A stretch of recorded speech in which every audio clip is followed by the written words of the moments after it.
welcome to the Games Afoot, where I play mystery video games and talk about game design and just whatever else comes to mind. So we are in the middle of playing Gabriel Knight's 20th Anniversary Edition. Before we start, I do have a new kind of setup here. I got a new arm for my microphone. You can see kind of going up and down there. So hopefully that will help with some of the audio issues that we've had in the past. I had to turn my mic up a little bit because it looks like it's a little quiet. And then soon I will actually be getting a green screen to put behind me so you can stop looking at my treadmill and start seeing more of the game itself. So we'll see kind of how that stuff gets going. But like I said before, for people who are kind of just tuning in on this, taking a break from Sherlock Holmes games for a bit. Gonna play Gabriel Knight because I think it's a good intersection.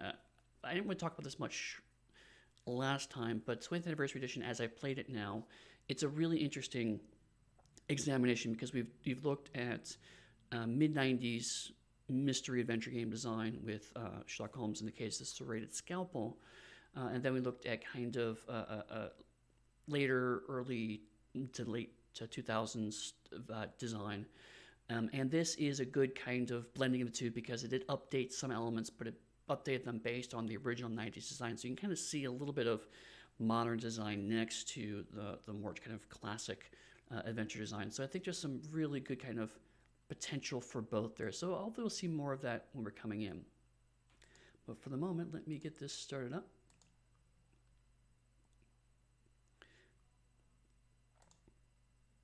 Yes, play. Give me a little pop-up I didn't see before. There we go. Turn down my audio.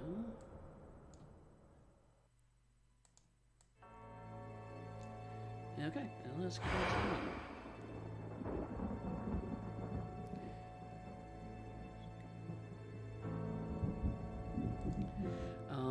Have I tried gibbous, and would you recommend it if you have? I don't actually know what gibbous is. I may have heard of it and don't recall it offhand, but kind of remind me what it is, and then I'll let you know. But to catch people up who are just watching, we kind of stopped here. The nice thing I think about Gabriel Knight is, like, unlike some of the other games, it's I won't say more linear, but it's not as easy to get lost. There are pretty comprehensive hints in this version, which is nice. So I don't have to worry about keeping track of my own notes and whatnot. Gibbous is an adventure game that came out last year as a humorous take on the Cthulhu myth. No, I don't think I have. The only humorous Cthulhu games I've played has been, it was done in the 16-bit Nintendo style. Why am I blanking on it? Let me pull up my Steam queue real quick, because I know it's in here somewhere. It's gonna bug me. Cthulhu Saves the World. Thank you. That's what it was. That one was pretty funny because basically you're actually playing Cthulhu as a hero, and it's clearly just ludicrous. But I haven't tried gibbous yet, so I may look into that.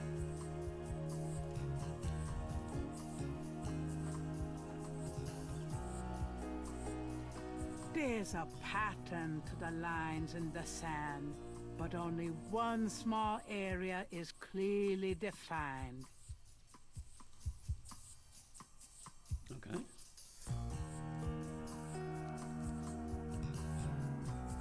Gabriel can't take the lines without some help. Can't take the lines without some help. Okay, let's check inventory.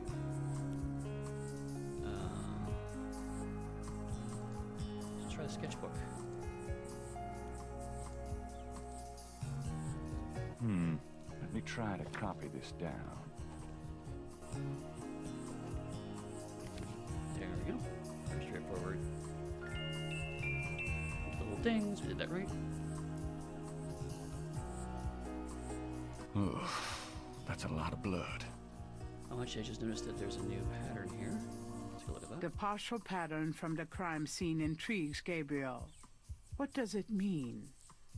So mysterious. One thing that I do like about this, the older game, because it was a much smaller fidelity, a lot of times it was a little hard to figure out what the item's supposed to be. But this one, much clearer. It's clearly kind of a semicircle thing going on, and it mentions part of a pattern. So it's probably going to be a larger pattern that we're trying to put together here. And you actually can see a little bit of that here, which again, the previous game couldn't quite tell. No, I've got no way to take that with me, and I don't want to. Is there a item we can use to take the blood with us? I don't think so. Not this time around. Alright. Tracks? Looks like there was something here. I should take a closer look. Well, then go take a closer look. Why did you not just do Looks like there was something here. Okay. Can we do the sketchbook again on these?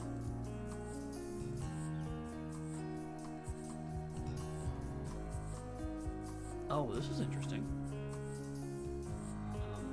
Yeah, it just zooms in. See some footprints.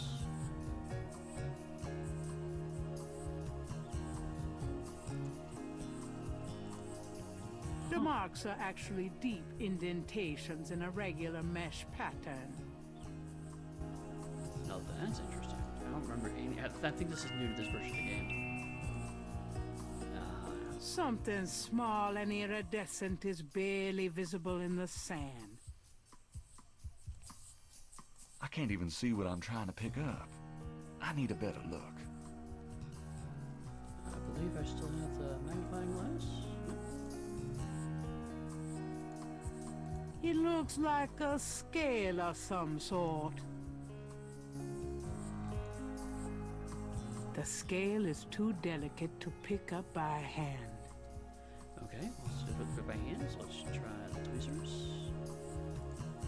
Gabriel carefully uses the tweezers to take the small, iridescent scale. I think it's a snake scale, but it beats the hell out of me what kind. Anyway, Yudan's saying, I'm thinking of streaming it. I'm trying to find interesting werewolf and werewolf adjacent games. Give us, as in Give Us Moon, is a stretch for sure, but I think the humor might be a good place to start. Yeah, that might be a good opportunity. I mean,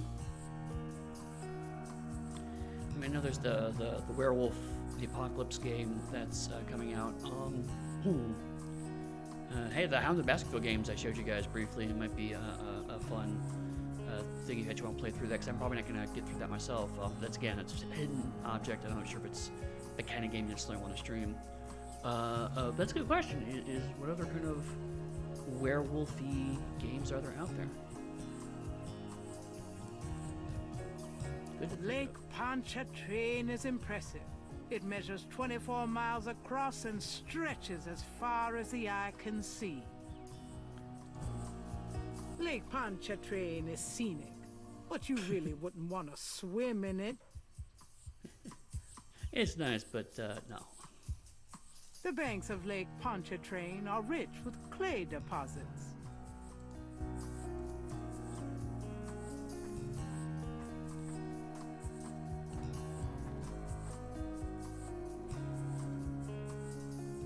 I'll take some of this clay with me. Again, adventure games, it's kind of take everything that's not nailed down. The vegetation. Gabriel is on the sand and clay shores of Lake Pontchartrain, at a site where some poor bastard got to see who the voodoo murderers really are. If you mean Heart of the Forest, that's definitely on the list. I'm just not 100% sure which game to do as lead up to it. Oh, okay, that's fair.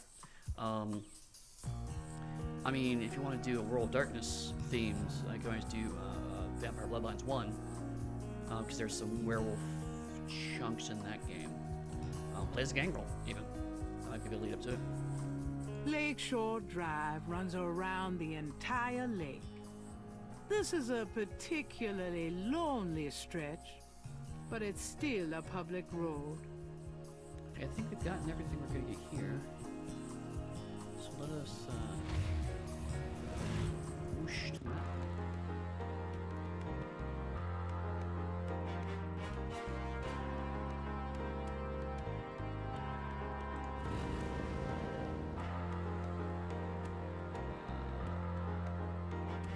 I think I might need to go back to the store. Hello, beautiful. It's me. The excitement of seeing you is killing me.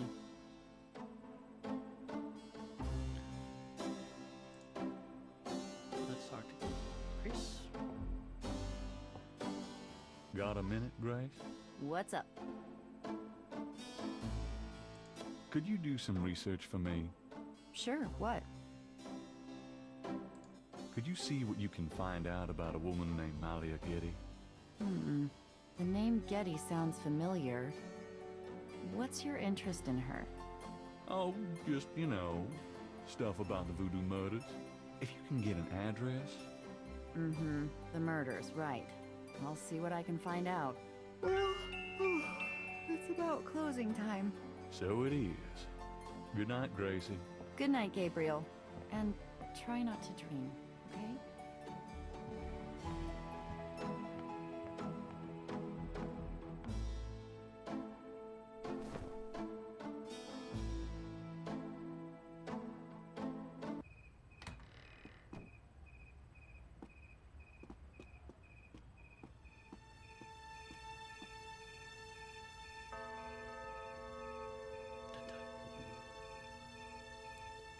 I'm not talking because I think just something happens here.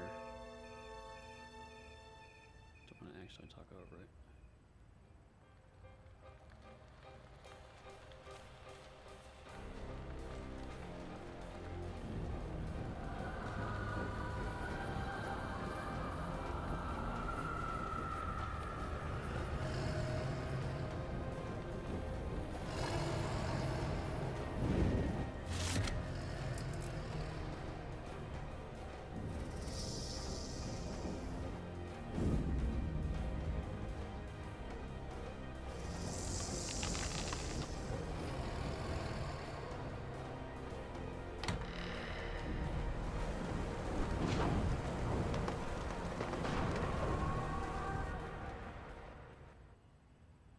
So we saw a lot of stuff in the opening sequence, and this kind of seeing it again after Gracie saying "Don't dream" really reinforces that that sequence is the dreams that Gabriel's having. We saw a little bit more that time around. A mask I wore as I approached, I was what I was not, and though the pattern was unclear, its meaning could be bought.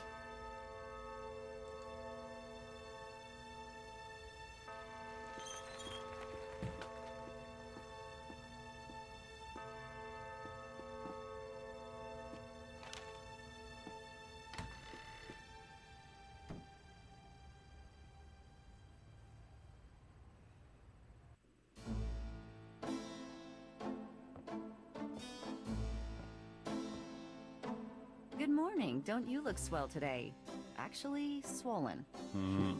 So have some. There's a fresh pot on the table. Seriously, you look like hell. Your hair is sticking straight up like a... Oh, it always does that. Never mind. Ha ha. Did you dream about the fire and the hanged guy and that lion thing last night? Leopard, not lion.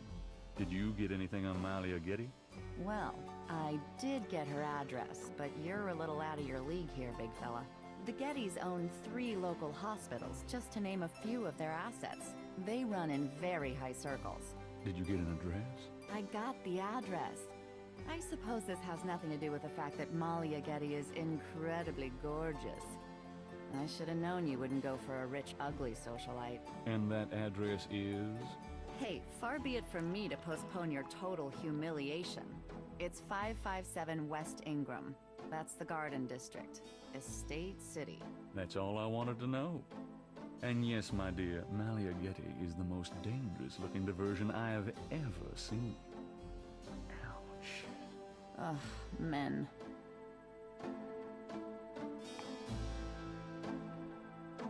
Okay. I want to unpack a few things there. First of all, hey Ian. Yeah, it's weird that you didn't get notification. I think I noticed a couple times that notifications have gone out, but whatever. It is what it is. Yeah. So first thing I noticed in the 20th anniversary edition is that there's actually much more physical acting from the characters. Uh, uh, um, Gabriel was kind of just standing there, but Grace was rolling her head and moving her arms around, which is a really nice touch. It's a good use of the updated format. You don't have to change the lines, but you can add more physical acting, as it were, to kind of show more what the characters are doing, which is nice. And also, I've talked about this before in other games, but there's a kind of an idle cycle here where Grace is moving her shoulders back and forth, Gabriel's kind of shifting his weight a little bit. Again, just little nice touches that are great for a modern game that you don't see in the older game had their own idle cycles, but they were just by the nature of the medium, they were more kind of obvious. One thing I like about Gabriel Knight from a design perspective is the day structure. It's a very intuitive way of breaking down the mystery. I've seen a lot of games do explicitly days or something like acts or cases or what have you. But one thing is nice about this is that you can have things like your police officer friend saying, "I'll talk to you tomorrow." It's like, okay, cool. I can't access you again until the next day, day 2. And when I asked Grace to do the research, she's like, "Oh, I'm tired, I'm going to go to bed." And it's like, cool, I know day 1's over. So I've accomplished everything I need to do in that first day. So it's a really nice way to, as I was talking about a little earlier before Ian came on board, was that it's not linear, but it does give you, as opposed to having all 7 days worth of stuff where you go through and kind of find bits and pieces, another kind of like Serrated Scalpel was, where you're kind of moving forward in fits and starts and trying to figure out what all this massive sprawling thing you have left to do. This is much more constrained. It's that you really have 7 miniature games really happening, and the first day is functionally tutorial, because one thing you notice in day 1 is, you have this room, a lot of things to interact with, and we learned some of the basic kind of interact commands, combining things, whatnot, talking to people. We had to apply that to things like the police station and the murder scene. So we had to talk to people, we had to do some relatively easy puzzles, and then investigate a crime scene, and then also we had that kind of zoom in structure. So day 1 really is kind of, here's the main actions you're going to be taking in this game. So now day 2 we get to the game proper, really. Now one of the things we were trained was that the newspaper... Today's newspaper is on the counter.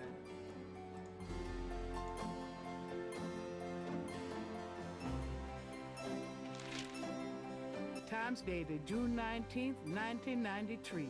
A front-page article describes the most recent of the voodoo murders. Gabriel scans it but learns nothing new. The article reiterates that the voodoo aspect of the crime is faked. Gabriel shivers. It looked real enough to him. Elsewhere, there's an article about the history of Jackson Square, called the Plaza d'Armes under French rule. It was used for executions, firing squads, hangings, even impalement and breaking on the wheel. Yikes!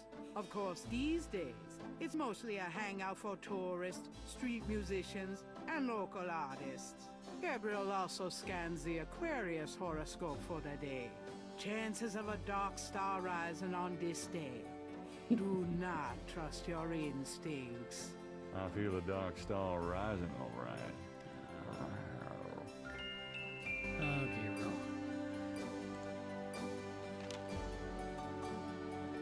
I also kind of enjoy the horoscope acting as foreshadowing. The game, this game is just tons and tons of foreshadowing. I guess minor spoiler, the dreams are foreshadowing, in case that wasn't clear. There's foreshadowing in some of the objects you find, and then the horoscope also acts as a bit of foreshadowing. So this is a game that's teaching us that fate is going to be a big component of this game. And because of supernatural elements like voodoo murders and whatnot, that's pretty understandable and expected. So it's not a surprise that. He mentions that here at New Orleans is weirdest times because we have a mall downtown here named Jackson Square. I think I've been to Jackson Square, actually, where you're at. So yeah, it is definitely a bit unusual. Similar, like there's a Dublin, Ohio, which living in Ireland for a while took me a while to get used to that. See you later. See ya. Okay, so we have the Getty Estate, which is the Greater New Orleans map. We also have the police station. Let's go to the Getty Estate first.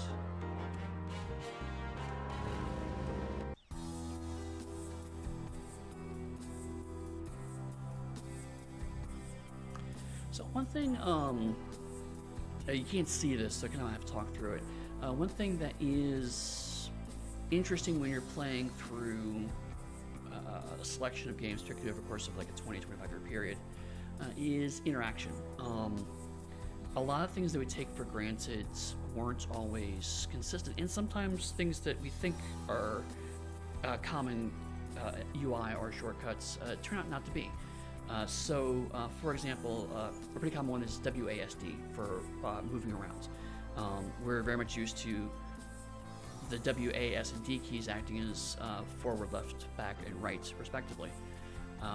But in earlier games, the arrow keys were, because well, there are obvious keys that point direction. Why would you not use those? And the answer is because most people have the right hand of the mouse and left hand on the keyboard, and so the arrow keys are usually on the right side of the keyboard, and the WASD is on the left side. So over time, it's learned, oh, those keys are habit. And then as more and more games used it, it became just kind of ubiquitous, and to the point where most games, unless you specifically look for the interface, won't even tell you that WASD is to move. It's just like, move forward. Okay, cool, I'll push W. Well, that's probably it.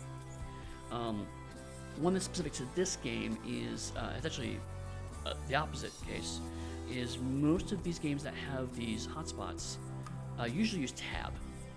It's not ubiquitous, but most games that you play like this, you're going to push tab enough that where I keep pushing tab accidentally, but it's really the space bar in this game. So every once in a while it's like, why is it not getting hotspots? Oh, that's right, it's a different key. So it's interesting, kind of constantly struggling with muscle memory of, oh, it's this the key, no, actually another key. The Garden District is famous for its elaborate old plantation homes and mansions. This particular mansion is impeccably groomed. Perfectly groomed hedges run along the front of the porch. Gabriel didn't come here to mess with the plants. Potted roses mark the entrance to the house. Gabriel didn't come here to mess with the plants. I figured that was good. I was just curious if they had the way it was phrased, but it struck me that was probably going to be a multi-use line. The huge trees bear beards of Spanish moss. The windows are made of thick, heavy glass. The only thing Gabriel can see inside is even thicker drapery. It wouldn't be worth breaking into Malia's house. Tall, narrow shutters provide beauty and protection. The shutters are attached to the house. Ian is comparing some of these screens to the original ones in the 1990s. I'm curious, if you don't mind, as we go through, kind of if you have any thoughts or observations about comparing the screens. One thing that this edition doesn't seem to do, which is a little bit of a shame, but not too surprising, it can be hard to do, is that you can't kind of switch between the versions. The Monkey Island games, they remastered those a while back, and you can do that, where you can actually just with a keystroke switch between the original 90s era Monkey Island, and then you get to the modern, I think it was 2012-ish version, so you can just kind of switch back and forth, like in the middle of lines even, you can just jump back and forth, and that was really, really cool. It was nice to kind of see it from both perspectives, but this game, you kind of play with one. So yeah, if you really are interested in studying a game in both its classic and updated version, I definitely recommend at least Monkey Island 1. I haven't played the second remaster, but Monkey Island 1 at least, the remastered version is definitely worth checking out. Ian says, in this case, scenes are reimagined or one-to-one creations, switching back and forth to be tricky. Well, that's actually a good thing to know. I do notice that as I have this window up, it's definitely a little more not letterbox, widescreen, 16 by 9 ratio as opposed to the game's original 4 by 3 ratio. So some of that would be there's more just around here. But also, at least to my memory, the bookshop seems like it's pretty close. But this, I feel like this angle was not the same angle as the original game. Again, I may actually have to sit down and look at some of the screens myself.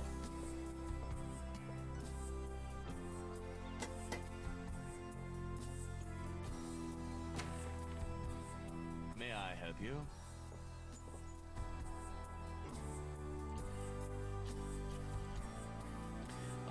Yoda mentions that Jackson Square has 4 separate screens. Actually, that is a really good point, because I remember when we did Jackson Square section, we were able to kind of scroll around as we moved through. But you're right, the original Jackson Square was just you exit a screen at the top, next screen, the top quadrant loads, you come in from the bottom, as opposed to scrolling around.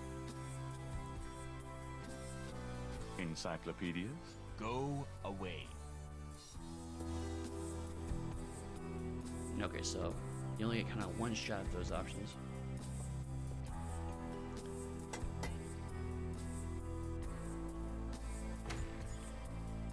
May I help you? Of course, you've completely forgotten memory. Ian mentions on this screen in particular, the background of the original mansion looks kind of green and swampy. Here is a well-manicured lawn, road, and gazebo, so there's a different impression as to the larger placement of the mansion. Okay, that's actually really cool. So it looks like there's a lot more, not only redoing these with modern graphics, but also rethinking some of these things, which is an interesting approach. I'm curious to see if there's more of that as it goes on, because I mean, especially for a game like this, when you're remastering or reimagining it, you do usually want your intro to be iconic, because most people will see that, have seen that intro screen lots and lots and lots of times. You play a game over and over again. You may not finish them all the time, but that first hour of gameplay is going to be very similar. So it's not uncommon to keep something close to that and then deviate as you get further along. And actually a really good example of that, weirdly enough, is the Hitchhiker's Guide to the Galaxy text adventure game. It is a reimagining of the original novel. And if you've read the Hitchhiker's Guide to the Galaxy novel and then played text adventure, the first, like I said, about hour or so of the game is very close to the novel. If you've read the novel, you get a good sense of what's happening. Even though the puzzles are structured differently, and there's obviously different changes because you're changing formats, but everything up to spoilers for a 40-year-old book, up to the point where the Earth explodes is pretty close beat-wise to the novel. And at that point in time, the game is completely different from the novel. There are chunks of the novel that are recognizable, but they're in different places, they have different tones, just different answers, and there's just entire subplots and even main plots that just don't even exist in the novel or the radio series for that matter. So I just found that when you're doing that kind of reimagining thing, the first kind of entry part is really usually pretty close to the things you're reimagining, but then it starts to deviate from there. So I think we're probably hitting that point day 2-ish where things are going to start changing. I'd like to see Malia Getty, please. I'm sorry, but unless you have an appointment or official business, I cannot announce you. I do have official business. Really? Please tell me the nature of your business.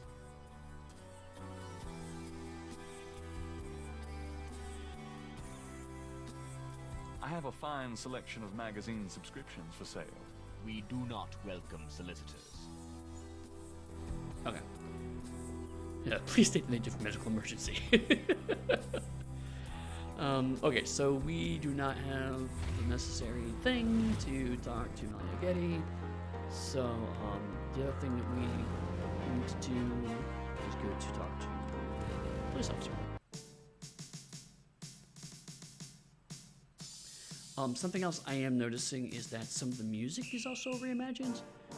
This kind of drum and whistle thing is compositionally very similar to the original music, but it's obviously been redone. It's not MIDI. But that kind of, I'm very familiar with that.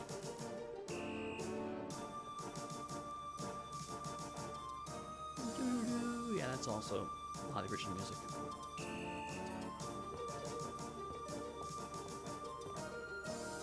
Officer, can I ask you some questions? Desk sergeant's right over there. Frick. What the frick? Frick. Got a second, officer? What can I do you for? Minor point. We were joking about Frick last night.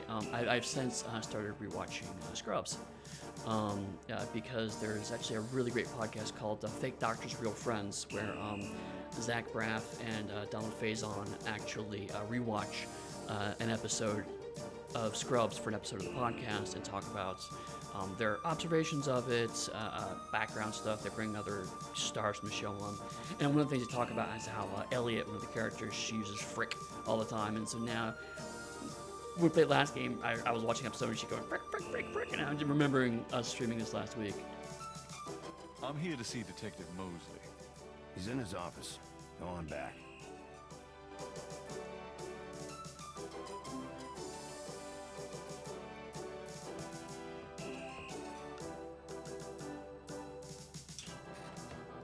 Interesting weird pause there. I also don't know if you saw that, but a couple of things interesting happened there. First is that Gabriel kind of paused before he opens the gates, which probably meant there was the animation of Gabriel had to kind of get into place. And then when he pushed his arm open, there's a synced up animation of with Gabriel walking through the gate. And then when the gate came back, you notice there was kind of a slight jump after the gate closed. That's because the very likely what happened was the animators built that whole sequence up and they plays it, and then it jumps back to this kind of default screen state. Not sometimes games can make it very seamless, but when you have particularly this fan probably starts a specific spot as soon as you enter the screen. So if you have the point where it's like you're going through the animation and it goes back to reset the screen, the fans can jump back to the original starting point. These idle animations may jump back to the original spot. So it's a kind of a unusually slightly choppy, slightly messy animation thing. But I can start to think from a design perspective kind of how they probably came to that, but it was a weird kind of moment. There's a photocopy machine in the office area. There's a bunch of stuff here, but I'm actually not going to mess with it right now because I know where I need to go.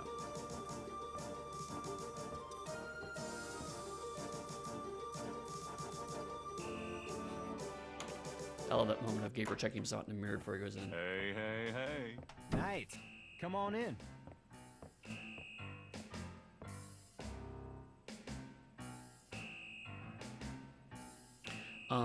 So this is another case where the police station, the lobby area is pretty close to the original.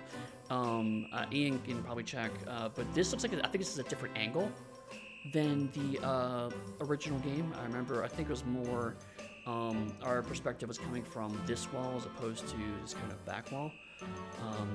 Because, like, I remember looking through this window, you couldn't really see that as easily. It points out that this is supposed to be a cool trench coat, but it looks like a bathrobe, and it really does. It's so black that you can't make any definition or shape out of it, so it looks like, just a bathrobe on him. Which goes to coloring, actually. A lot of times if you want something that looks cool but it's also black, and you have these kind of shades like this white shirt, you can actually see there's some gray here that kind of looks like it has texture.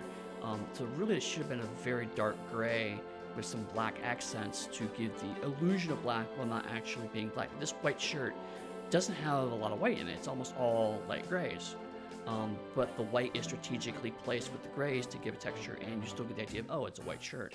This needed a lot more dark gray to kind of sell black better. Can I ask you about some stuff? You're the writer. Ask away. What can you tell me about voodoo? There's voodoo that goes on in this city, sure. I looked into it a bit at the beginning of this case. But the voodoo stuff found at the crime scenes is all faked. It doesn't have anything to do with the real stuff. I know.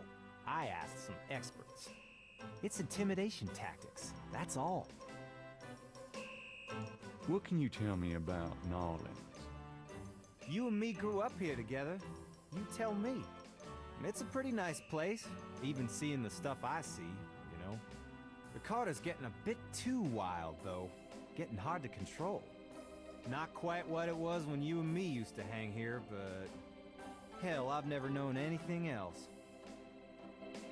So here's an interesting moment on the accents. Well, actually, before I go to that, yeah, you just confirmed that I was right. The angle's coming from corner and left, and the microwave's behind mostly instead. So yeah, there's definitely kind of an angle shift of the camera as it were on this, which reinforces why they do the kind of switching back and forth between. But the accents in this are interesting. First of all, this is a particularly tragic scene, not because the voice acting here is bad by any chance, but Gabriel in the original game is played by Tim Curry, and Mosley is played by Mark Hamill, and so you have two fantastic actors doing this scene, and so anything's just going to be pale by comparison. But also, Mark Hamill particularly played a kind of his Louisiana accent was much more subtle, and I think some of the voice compression, you actually lost the subtlety of his accent, but every once in a while you'd hear there was a bit of a Louisiana accent there. But this voice actor, it just doesn't seem like they're really doing it all except for very strange moments, and so it doesn't seem like these guys are from the same city, even though New Orleans does have diverse accents inside of it. With the original cast, there was a closer connection between the accents, even though they sounded distinct. You did feel like maybe they were part of the same city, but this one they're definitely more separated, I should say. But Ian has posted a link to the screen, and yes, absolutely. Particularly it's the hey line, and it's definitely coming kind of at a corner angle, and you can't see. The main thing is you can't see the receptionist through the one-way mirror in the original game, which was always kind of a tricky thing, but in this game it's a lot clearer. So that's one thing that I'm guessing is nice about this reimagining, is that they're kind of, hey, this wasn't really obvious in the original game, so let's change the angle or change the layout of the screen to make things clearer. Tell me about yourself. For the book? Sure, why not? Okay. What do you want to know? How do you like working on the police force? Are you kidding? You know I love being a cop. And Narlands, it's the best place in the world to be one. Got any hobbies? Yeah, making your life miserable. I'm serious. Don't you shoot or chew or something like that? No, I'm a freaking ballet dancer. Shit. Yeah, I was #1 at the Louisiana State Fair Marksman Contest. I play trumpet, too. You know, put your lips together and blow. What are your plans for the future? Well, you know, I don't like to count my chickens before they're hatched, but I don't see why I can't be the chief of police of Narland someday. I already know the mayor, and my track record is one of the best in the department. I'm sure it's just a matter of moments, mostly. Yeah, you'll see. How's your home life? Oh, real funny, Knight. Why don't you just bring in some freaking salt? You know Annie left me. My home life is shit. Right. Sorry about that. The other thing interesting is it's using a lot of the original dialogue. And this was a game that was released in the mid-90s, where video games were still kind of seen as kids' games. So even when this is an era where video game designers are trying to push towards quote-unquote maturity, but there's weird half steps. So one of the things is this is a very kind of Bowderized script, and Bowderization is when you replace quote-unquote offensive language with quote-unquote inoffensive language. an example of this is recently there's some copies of Mark Twain that replaced the N-word with words like boy. It's an example of valorization. This one is odd because they wanted to show legitimacy of games with more depth and drama, as it were. The very much mid-90s perception of adult or mature. But there were certain lines. So, like, you have this moment where you have Mosley saying frickin' and then shit. And the best I can say as to why this is because that's kind of where PG-13 language was sitting at the time. Fuck was considered to be too far out. Shit was just starting to become more acceptable at this time. So you could say shit, but you couldn't say fuck. Which of course leads me to all sorts of comedy routines. Some words you can't say on television, as it were. But it's just an interesting moment because they didn't update the script. They tried to keep the script as authentic as possible, and of course it's the mid-90s, so it has a mid-90s. The game is set in the mid-90s, but it also was written like a game in the 90s still. They didn't update the language to accommodate. Just tell me anything at all. Remember how we used to play monkey in the middle? Man, we used to piss off our senior year teacher. What was her name? Oh, Miss McKelly. You'd act like you were gonna toss her an eraser or something, and then you'd throw it to me over her head. And we used to do it at your grands, too, like with the remote when she wanted to watch her soaps. Yep, and it was a great way to pick up women in the library. Those were the days. I actually don't know. I think this is the regional thing, but Monkey in the Middle, I grew up in the Midwest, was also was a real game. Basically, you just throw things over people's heads and force them to kind of run back and forth between 2 or 3 people. A game is really kind of a strong word. It was more of a way of teasing and harassing people. But I'm familiar with it. I grew up usually the target of such games, quote unquote. But it was until now I just started going, oh yeah, it's the kind of thing, and I realized that a lot of people watching may actually not be familiar with it. It may be more regional than I originally thought when I first heard that. Just tell me anything at all. You know, my doctor told me I got a little family of ulcers starting. I wish this case would end so I could get some rest for a change. Just tell me anything at all. Oh, my back hurts. Just tell me anything at all. For the book, I wanted to be an astronaut when I was young, or a fireman.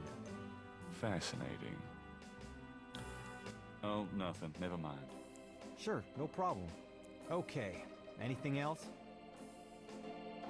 I am taking my time through these just because I actually do like the relationship these 2 characters have. They are, you definitely get the impression that they are sincerely friends. Hey, Pritchie. This is not the original Sins of the Father. This is the 20th anniversary edition remake. That's why it looks the way it does. What do you know about the Voodoo murders? Lots. Can you be more specific? Do you know anything about the killers? At least 20 people attend the killings. We know this from the variety of footprints found at the scenes. Footprints? Aren't those as good as fingerprints? Can be, but we'd have to have a suspect in custody first, and the suspect would have to match one of the few distinct prints we have. Most of the footprints are smudged, trodden over, unreadable. These guys are so casual in their expertise, it's maddening. Like they know we'll never find them. How many murders have there been so far?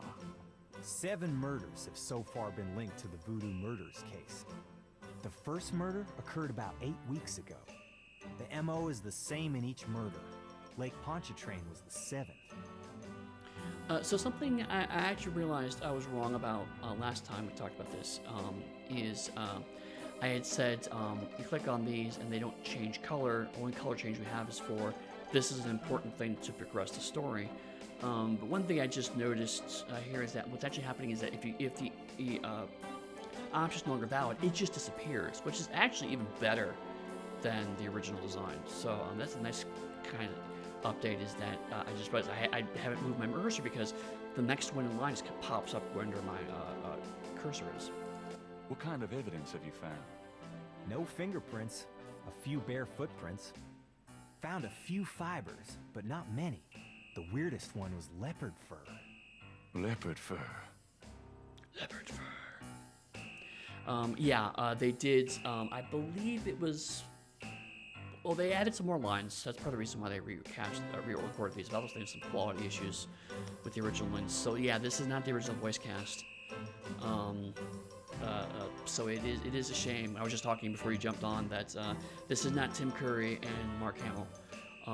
But you know, for an indie game, it's not bad. Describe the crime scenes. Well, there's the corpse itself, minus the heart. Around where the body was killed, we find marks and flour and blood. There are traces of wax from candles, red and black. Ordinary wax candles, so the lab reports. Also blood and feathers of chickens and goat's blood. And plenty of the victim's own, of course. What's the coroner say? The victim's heart is always ripped out of the chest and missing.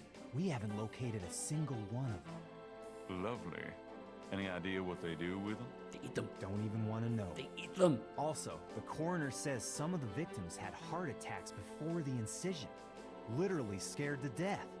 The knife wounds are consistent with a long, narrow, wavy-edged knife. Probably a ritualistic dagger. Any witnesses? Nope. There's never been a single witness. No one's even heard a disturbance. It's damned weird. Like they just don't want people to see. And so nobody sees nothing. Know anything about the victims? The victims are all out-of-towners. We still don't know why. Oh, nothing. Never mind. Sure, no problem. Okay, anything else?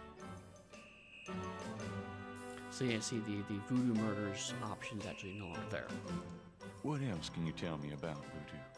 I told you, don't worry about that part of it. It's all fate. What can you tell me about Gnawlings? Ah, I'm too sentimental to say anything else about it. Do you know anything about snakes? The only thing I know about snakes is that I don't like them. Nolans, yeah. Stuff ain't for me. The other thing is also, we haven't seen this character yet, but Michael Dorn also does fantastic voice work in the original game. Now Ian points out, if you're not paying attention when we replay a previous dialogue option, you can't because the option's gone. And that's fair. I don't think this game keeps the dialogue in the journal, so that is a fair point. You might miss something. I believe the ones that are plot sensitive or plot critical, you can replay. We'll see in a moment. Yeah, just if you want, oh, I missed that line. How about getting me some coffee? Coffee?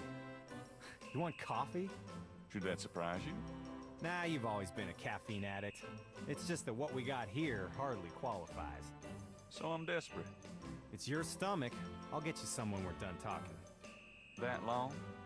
All right, I'll go now. Don't touch anything while I'm gone. Oh, I'm totally gonna touch stuff. Just take my tongue off.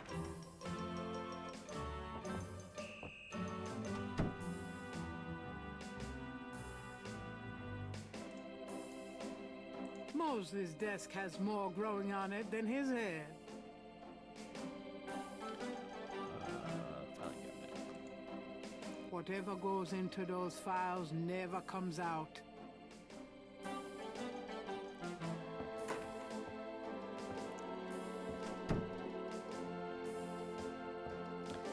I know there's something you have to do. You just send Mosley out to do it. Here, drink it. Thanks. I do recall this off the top of my head, so just keep talking.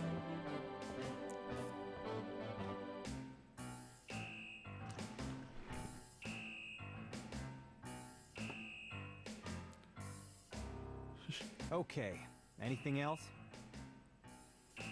Yeah. Any music that's Coach's whistle, and it should be banned. again, this is not a case where the original music's been kind of remade from the original. Or sorry, this music's been remade from the original music. And even the original game, this music always seemed weirdly placed. It's always been like, why do we have this cheery marching music when I'm talking to my buddy in the office? It's just a strange musical choice. It's better than Farty Horn remakes. Call back to the Onyx Podcast. I got those photographs you left for me. Really? Great. What'd you think? Astonishingly lifelike. Yeah, that's what I thought. You got any more ideas for photos for the book? A cop author photo might be nice. You and me? Together? Why not? Of course, you'll have to try to tone down your masculinity. Well, okay. I'll call the police photographer. Franks, come in here a minute, would you? And bring your camera.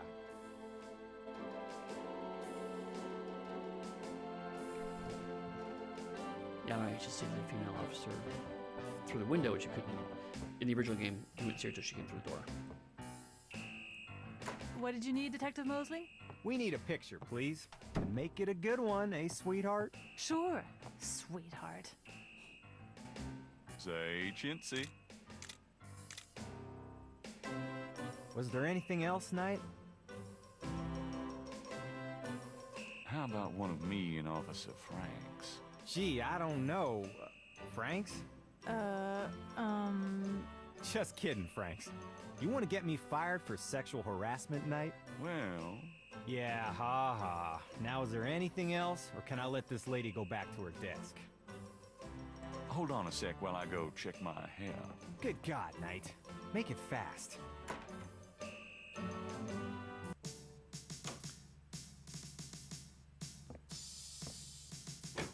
So that we're here.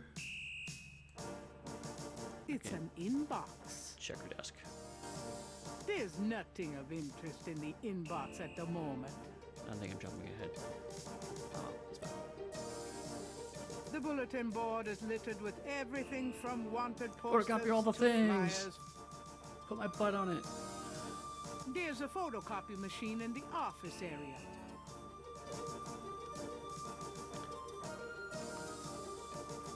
There's a temperature gauge on the wall near Mosley's office.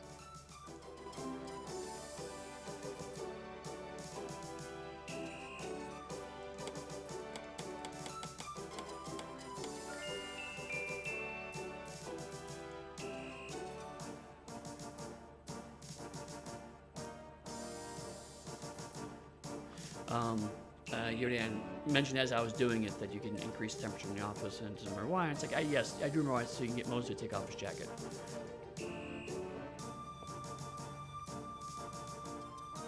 Would you just get in here? Hurry up, would ya? Okay, ready.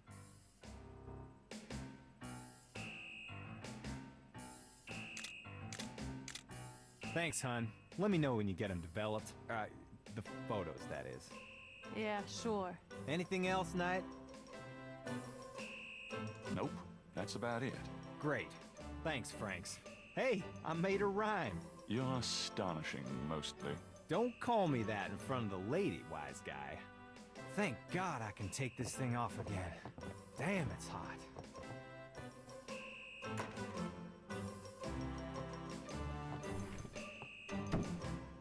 Okay, anything else? Right, so I remember now that I'm gonna finish the thing, but at the end of it, I'll send him to coffee again, so I can search his jacket. I think he's get his badge.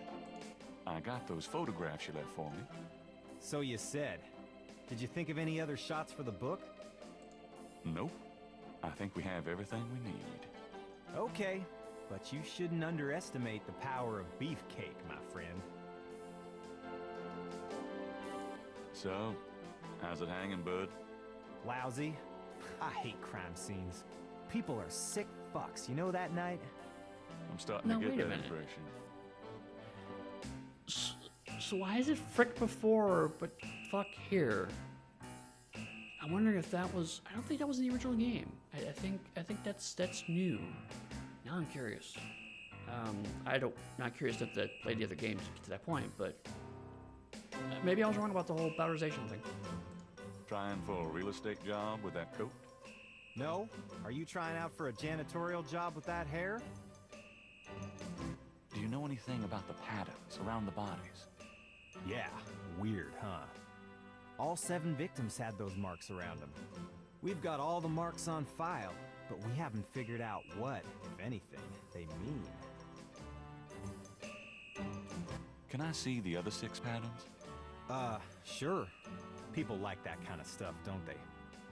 Might make the book seem more mysterious. Go talk to Officer Franks. Tell her I said you could see the file. What's the status on the Voodoo Murders case? It's going. I can't seem to make any progress, though. Sluggish damn case. It's weird. How about getting me some coffee? What am I, your slave? Hey, I'm working my butt off here. Yeah. Fine.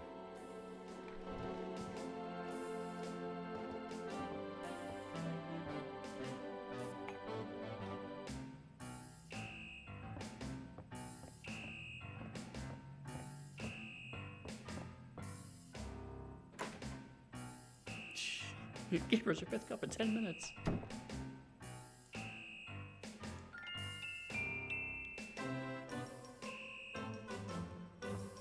Identity thief. They got an achievement that says identity thief. I think I'll just borrow this badge. Hey, what are you doing with my coat? Nothing. I thought I saw something crawling on it. Just drink this. Thanks, tons. I mean it.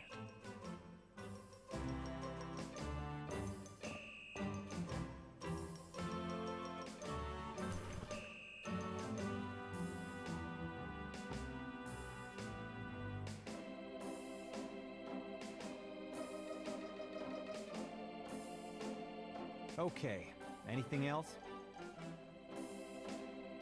Nope, I think that's everything.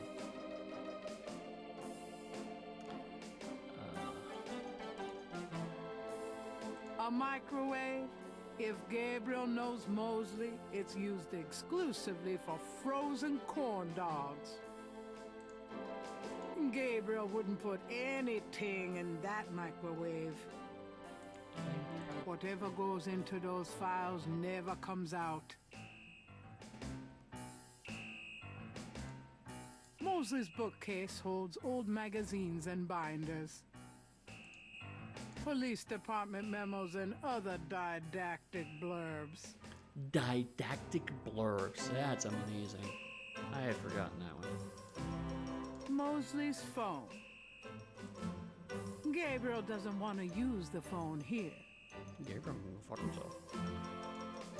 Mosley's desk has more growing on it than his head. There's no reason to go through the desk at the moment.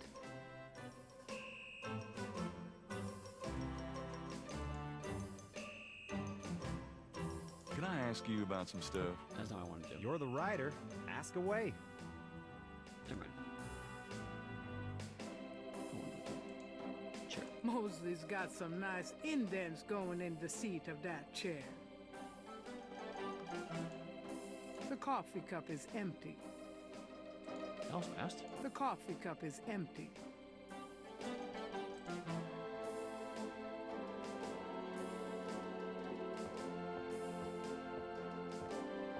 I'm gonna hit the road. Ciao, baby.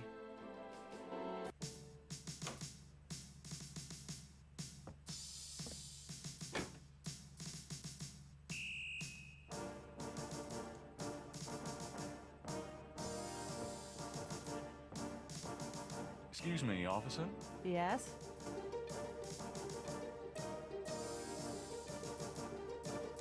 So, what's it like being a policewoman? The glamour never ceases. You know, that uniform looks great on you. Uh-huh. Is that a compliment, or are you asking to borrow my dress? It's a compliment. Well, you just never know around here. Thanks, but I'm married. Can you get a file for me? What file would that be? The Voodoo Murders file. Detective Mosley said I could see it. Really? Well, if you said so.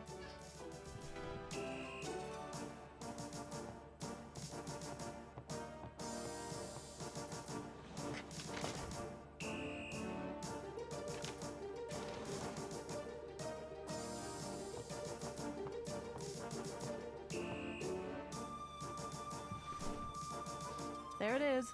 You can look at it all you want, but don't leave this area with it, okay? And no photocopies either, I'm afraid. Of course. I understand completely. We're totally gonna photocopy this. It's the official police file containing the partial patterns from the voodoo murders. The folder is marked with the warning, not to leave the police station.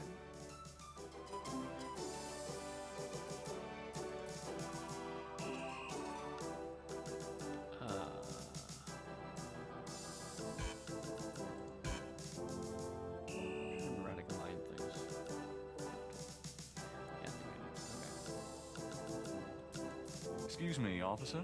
Yes? Could you get me some coffee?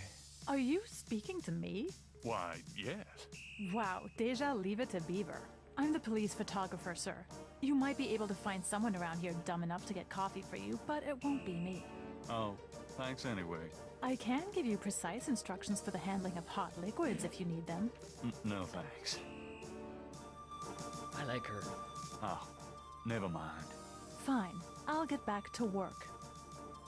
Yeah, I was just thinking the same thing you did. It's like I'm just gonna get into the photo app and then sneak back at her. And, Don't leave the room with that file, please. I need to quit doing that.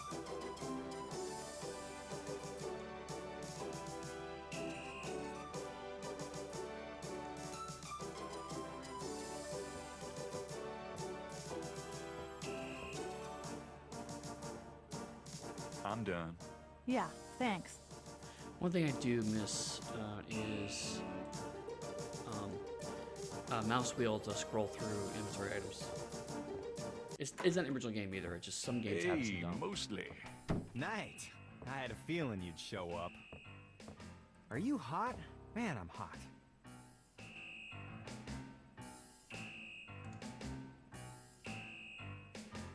Can I ask you about some stuff? You're the writer. Ask away. Stuff. Just, you know, stuff. I got those photos. Blah, blah, blah, blah, blah, blah, blah. Franks, come back in here with that camera. She was going to murder all of us. I hate to put my coat on. It's so damn hot in here. But a picture's a picture. Now what, sir? This clown wants another picture. Of course not. What else could I possibly have to do? Ready? Smile. Anything else, Knight? Hold on a sec while I go check my hair. Good God, Knight. Make it fast.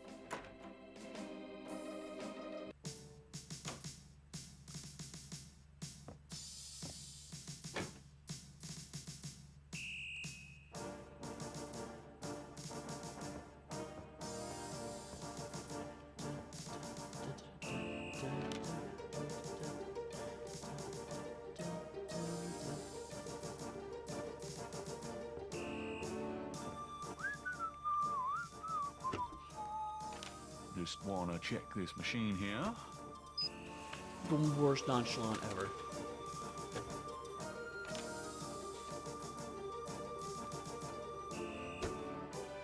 I'm totally not photocopying this.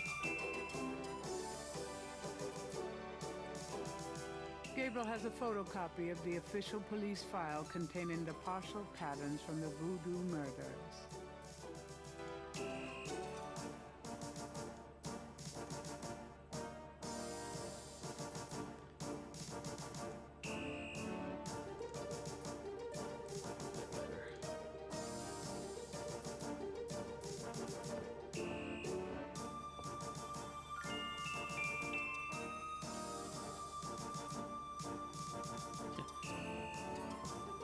Haha, it's only not photocopying anything. Please ignore. Would you just get in here? Also, I just can't believe that Mosley can just hear it. Hurry up, would ya? Okay, ready.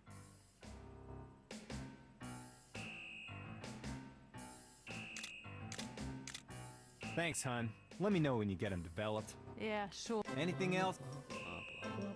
Nope. Good. Thank God I can take this thing off again. Damn, it's hot.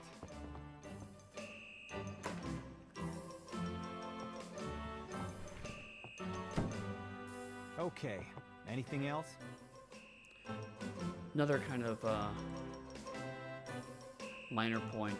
The original game, when Moses takes the coat off, he has to put it back in his chair. I understand why they moved up here. It makes a lot more sense. But you have a weird moment where he's walking towards the camera with his coat on, and then he fades to black and fades in, his coat's off. So it's like, what appears to have happened is he walks forward, remembers his coat, goes back, takes it off, puts it on the hook, and of course it goes black because they don't want to do all those animations. But in the original game, it made more sense. He'd walk towards the desk, he'd pause in front of the chair, take his coat off if you unlock that and sit down. So in that respect, the original game is a little more elegant in how I put things together, but also the original... I'm gonna hit the road. Ciao, baby. The original game didn't have a concept of you could just make the screen black if you don't want to show stuff. That's a much more modern conceit. So they had to show everything. So it's okay, how can we do this with the minimal amount of animation possible? Just puts it back in the chair. So again, little interesting touches and just how things have changed over the years. So I'm gonna step outside the police station before I do anything more nefarious.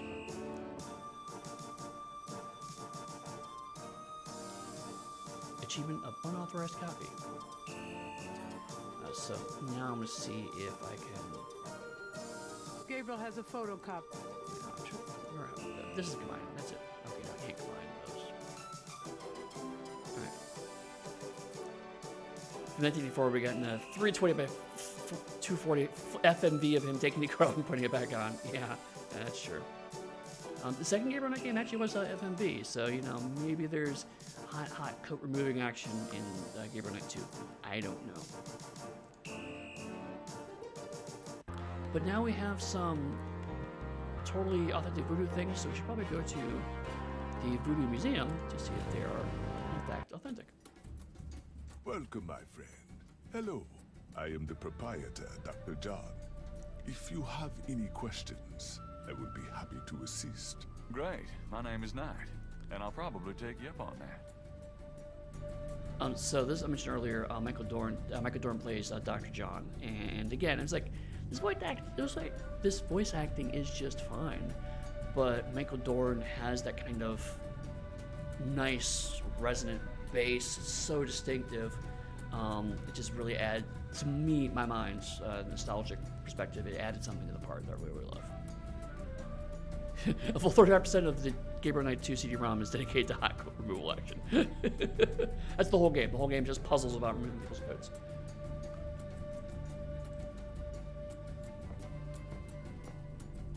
The voodoo shrine is filled with items that both fascinate Gabriel and also make his skin crawl. Will that look sacrilegious? They lend a certain psychotic ambiance, no? Magenta Moonbeam. Voodooian. A flyer advertising Magenta Moonbeam, a local voodooian. Her parlor is on the corner of Orleans and Dauphine. Wonder who that poor bastard was. It wouldn't be much of a voodoo museum without a voodoo doll. This coffin is so small. A waste of some perfectly good wine, if you ask me. Something we can do to interact with the coffin? I don't think so right now, so I'll skip that. A leather whip hangs from a peg on the wall. Oh, hurt me.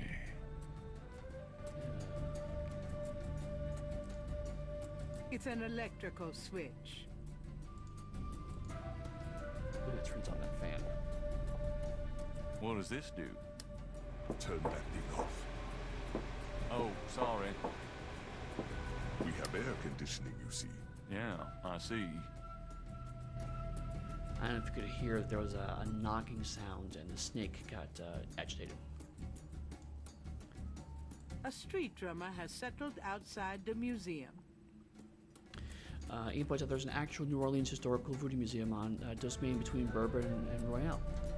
I wonder if this is that same place. Gabriel can't do anything with the drummer on the street. Flickering candles lend an appropriately spooky atmosphere to the museum. Indiana's used to be run by a John T. Martin, who some call Dr. John, except that he's a white guy. Okay. Reminds me of a book critic for the New York Times. Looks like Jack Nicholson. An official voodoo wishing stump. Rub it and make a wish, a card says. Funny, I say the same thing to women. Oh, goddamn Gabriel. You're the fucking worst. I wish Malia Getty were mine forever. Really, I mean it. What was that? Oh, nothing. I'll kill you. Something about the shape of that knife gives Gabriel the creeps. Yeah, right. I'd probably cut my own head off with that thing. Gabriel doesn't want anything to do with that knife. That must be Marie Laveau. The back wall displays various voodoo items, such as offerings of fruits to the voodoo deities. This is something that, it's an interesting conceit that we don't see much these days, where, basically what the game does is, like, you know, you see a bunch of items, including ... and then you see another line immediately afterwards. That line will change. So actually, if I do it again real quick, I'll show you. The back wall displays various voodoo items, such as an African statue laden with decorations. Now, why does that remind me of Grace? So it allows you to kind of, it was similar to the how you can hit the same topic in conversation over and over again. You'll get new things each time by looking at it over again, and eventually it will cycle back around to the top. Usually they're almost always color. I'm not seeing any, I don't remember any games where you had to actually brute force your way through a description to get to a relevant one. Yeah, I was just thinking of King's Quest, as Ian pointed out in the chat. Usually it's for a bunch of book-related jokes. I believe one of the Indiana Jones games does that gag as well. Gabriel doesn't recognize the museum's flags. An authentic-looking pole marks the center of the room. Authentic what? Gabriel isn't sure. The pole is solidly connected to the floor.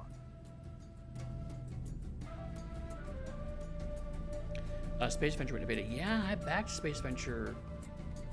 Man, was it now 8 years ago? Large, elaborate drums occupy a corner of the museum. They did a weird kind of. At least the mini games had the game before the game itself. Please, do not touch the drums. They are authentic. Authentic what? Drums. Do not touch them. But yeah, as the MG points out, they had some real life stuff. I believe there's some illness that happened for a while, and then a family member died, and then there was a car drive crash. Something. It's just been a lot. So I mean, I'm not mad at all. It took a long time. Video games take a while, especially if it's a small indie team. I'm just glad that it's finally happening, and hopefully it's worth the wait. A beaded gourd is on display. Oh, you're really good friends with Scott. Okay, well then, cool. I'm not going to inquire further. I got the impression it was very private, but I respect that there's been a lot going on. A very large, very formidable-looking snake is secured in a plexiglass cage. The python is quite dangerous. I would stay back if I were you. Thanks for the advice. The python has a gun. The snake is too far away. Okay, I think that's... We looked at everything. Let's talk Doctor. Dr. John is a huge man. If his manner weren't so pleasant, he'd be intimidating. Given the man's size, that doesn't seem advisable. Could I ask you a few questions? That is why I am here. What can you tell me about voodoo? Historical voodoo, or the voodoo currently practiced in the city.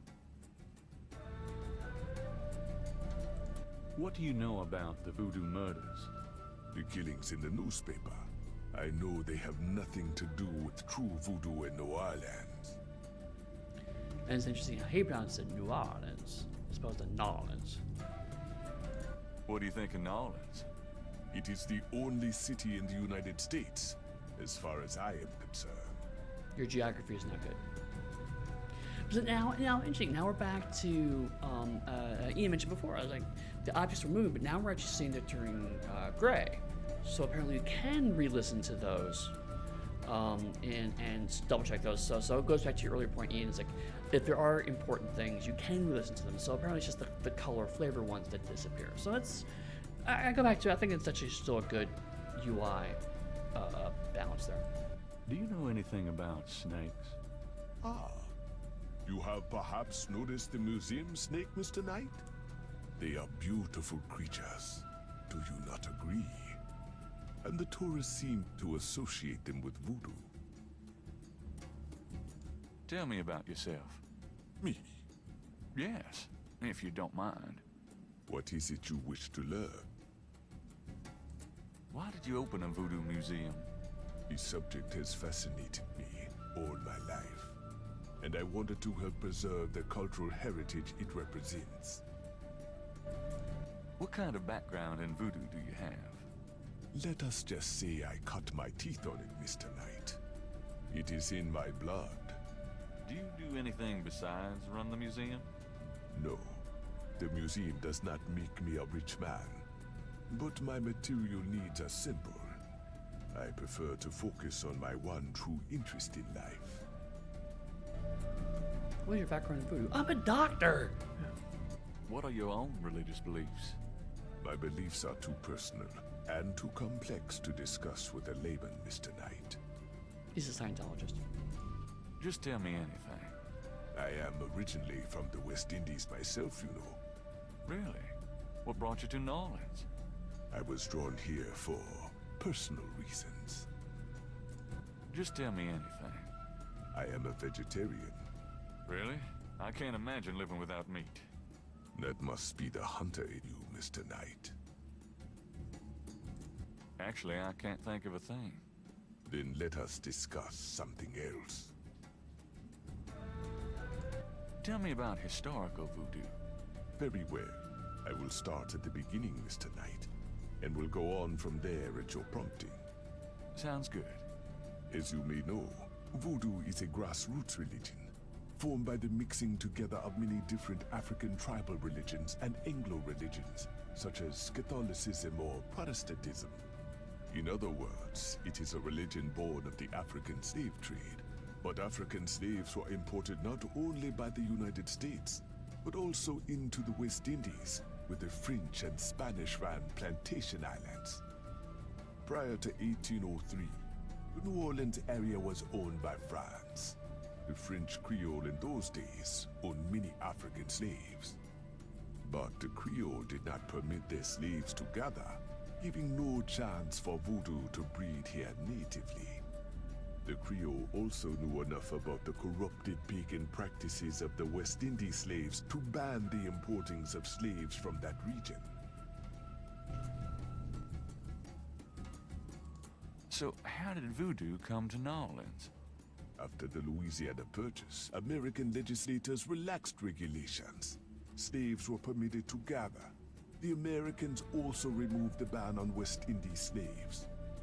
Around the same time, a slave revolt occurred in Santo Domingo, what is now Haiti. Between the lifting of the ban and the Haitian revolt, West Indies slaves began pouring into New Orleans. Some of them were free people of color, freed or escaped slaves. Some came with their white owners who were fleeing from the revolt. I'm just trying to wonder, using people of color. I don't feel like that was a phrase that was commonly used in the 90s, so I'm wondering if that was actually an updating of the script. I'm wondering actually if all of this historical stuff is new. What happened when the West Indies slaves got here? They brought voodoo with them. The native slaves were more than enthusiastic about embracing it. It gave them power, Mr. Knight. If only in the form of a communal bond. Among the first meeting places were the Bayou St. John and the shore of Lake Pontchartrain. The early voodoos were heavy snake worshippers, worshipping the one they called the Great Zombie. Tell me more about historical voodoo. By 1817, the voodoo activities were beginning to cause fear among the white slave owners. An ordinance was passed to forbid slave gatherings except in designated public areas at designated times. The time was Sunday afternoons, and the place, Congo Square. The slaves and free people of color gathered to dance simulations of their voodoo dances, right in sight of Creole society. Of course, they also continued to meet in private for the real thing.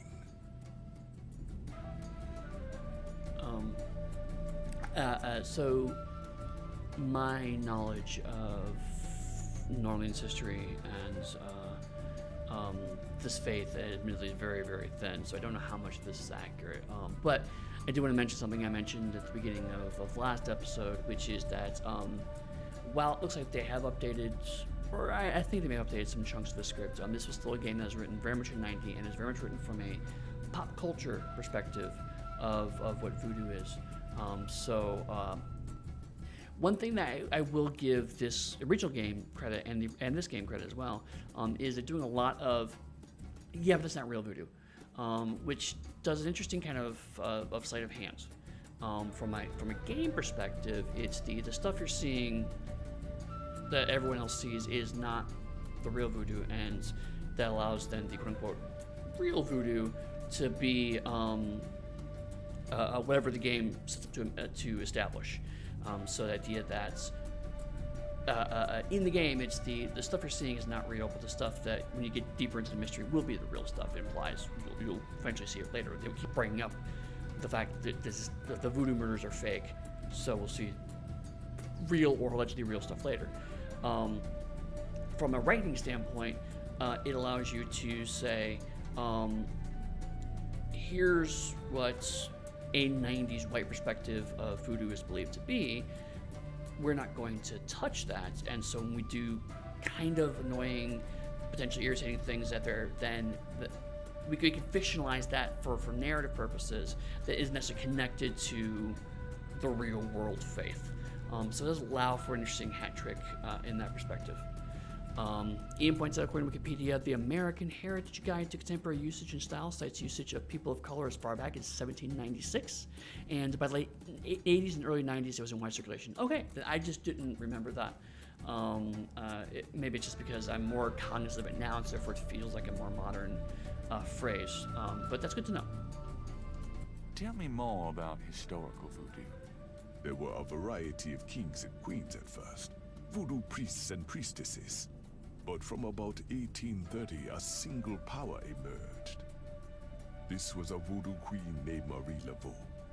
Marie Laveau ruled voodoo in New Orleans for many years. One thing that also I do like about this game is that you notice that each time I clicked on it was yellow. So it was you need this history of voodoo for plot reasons.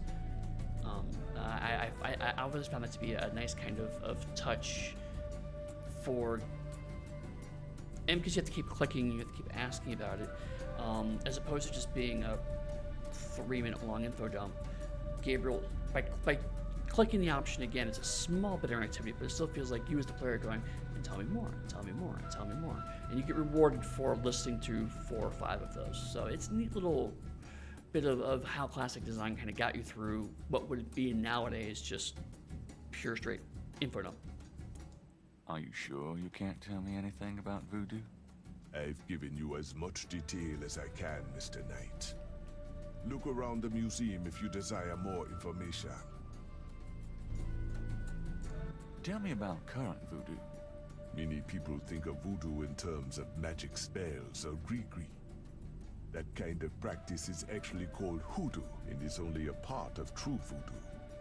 Voodoo, the religion, has a strong following in New Orleans. In fact, it is growing quite rapidly.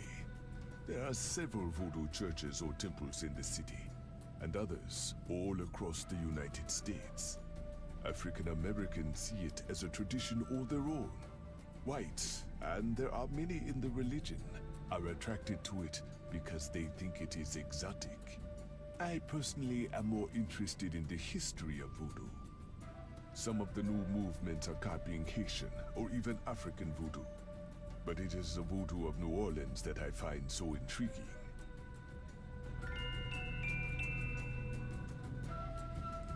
Tell me about Marie Laveau. There were actually 2 Marie Laveaus, mother and daughter. Most people thought they were the same woman.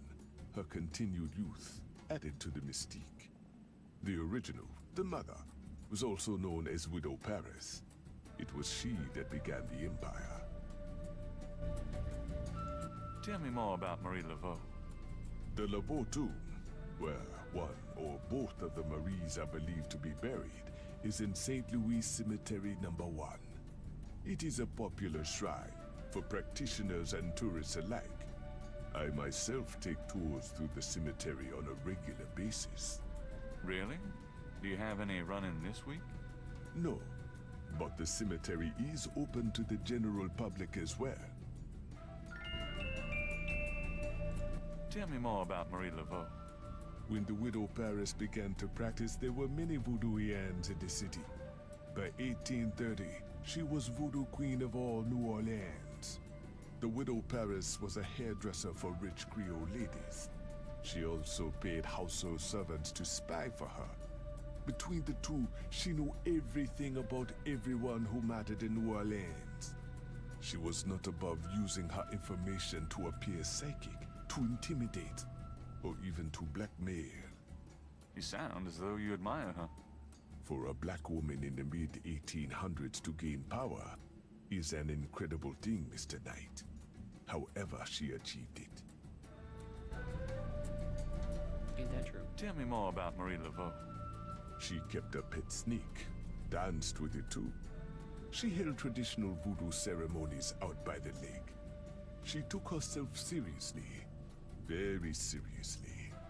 But she was not above selling tickets for her events to curiosity seekers. She was not above using voodoo any way she could to make money. That is for certain. But if she had been in another line of work, in another age, that would have been interpreted as entrepreneurial genius, rather than a sign of fraudulence. Hey, you don't need to convince me. I admire anyone that can actually make a living. Infug points out that the cemetery I mentioned here is currently only open to people with official tour guides or to people with family cemetery because too many people were going there and leaving offerings. So that's interesting. That must have changed between the time of this game and now, which wouldn't surprise me because I know this was becoming the Marie Laveau popularity really increased around this time, the late 80s, early 90s. So it wouldn't surprise me if it got so big that they probably said, yeah, you know, we're shutting this down. What exactly is hoodoo? Hoodoo refers to magic folk traditions of the South. Hoodoo is a bastard of voodoo. Many of the Gree are similar, but hoodoo does not have the religious aspects of voodoo. That is, I will say, true. Hoodoo is kind of also a bit of there's a bit of Appalachian mysticism kind of wrapped into it as well. So it is kind of its own distinct thing. It really doesn't have much. It has some superficial similarities, but I believe it's very distinctly different. Tell me more about Marie Laveau. It was Marie Laveau who defined the voodoo that is truly and uniquely the voodoo of New Orleans. She invented hundreds, if not thousands, of spells, potions, charms, and incantations. These form the basis of the modern practice, not to mention the folk tradition of hoodoo. Tell me more about Marie Laveau. Her daughter, Marie Glapion, took over when Widow Paris got old. Most people thought it was the same Marie Laveau. Both Maries encouraged that point of view. The Widow Paris died in 1881. Marie Glapion had been reigning a long time by then. After the death of the Widow Paris, other voodoo queens surfaced, and by 1890, the cult was fragmented again. Marie Glapion just sort of faded away. I did get an achievement for Voodoo Studies 101, because there's a lot of information here. I didn't realize there was so much information in this thing. Tell me more about Marie Laveau. You have heard everything about Marie Laveau that a layman might expect to understand. So how's the museum business? Those who truly seek to understand are few, Mr. Knight. But even one can be an audience. Sounds about like my shop. Tell me about yourself. What more can I tell you? Just tell me anything. I am not an easy person to get to know. I am a very private man. Isn't that unusual for someone in the museum business? Not at all. My displays speak for me. Actually, I can't think of a thing. Then let us discuss something else. Okay, I think we got all out there. So now let us. Actually, I'm gonna ask about the flyer first. Do you know this woman? Magentia Moonbeam, yes. She is a local voodooian. There are many of them in New Orleans. They often do business selling gris-gris, telling fortunes, providing luck, and occasionally misfortune. I often refer those who seek a deeper experience with voodoo to her.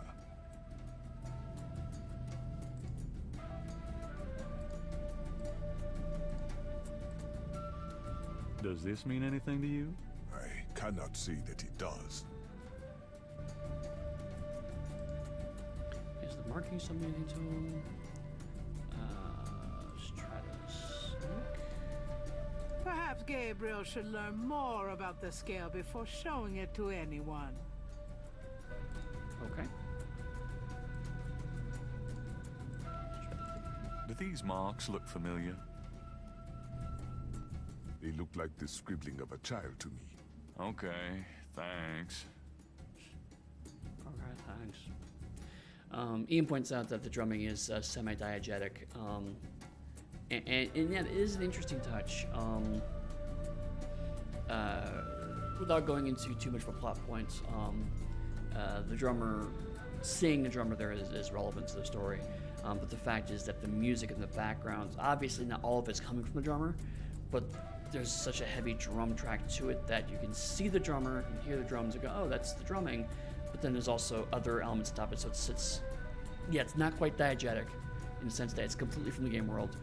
It's not non-diegetic because there's a drummer there, so it is a kind of weird liminal state between the two, which is a neat touch and also adds a bit to the almost kind of dreamlike quality of this scene, which is a really cool touch. Is there anything else I want to show? I'm going to show them the murder photo. Could you look at this and tell me if you recognize anything about the ritual? This is truly offensive. This is from one of those recent killings, is it not? Well, actually... But the police already know that this so-called voodoo ritual is fake. Voodoo is a respectable religion. This kind of thing has nothing to do with voodoo in this city. Fine, let's say that's true. Are you sure there's nothing about the items in this photo? There is nothing about this sickness. that I would identify as voodoo. Nothing. Thanks for looking, man.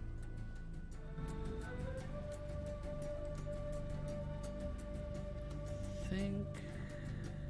I'm just curious. Gift certificate.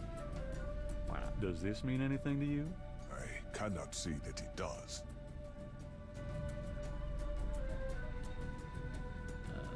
Okay. I think. So we have Moonbeam Residence. We have St. Louis Cemetery. We have the Distant Drugstore. Let's try the Distant Drugstore.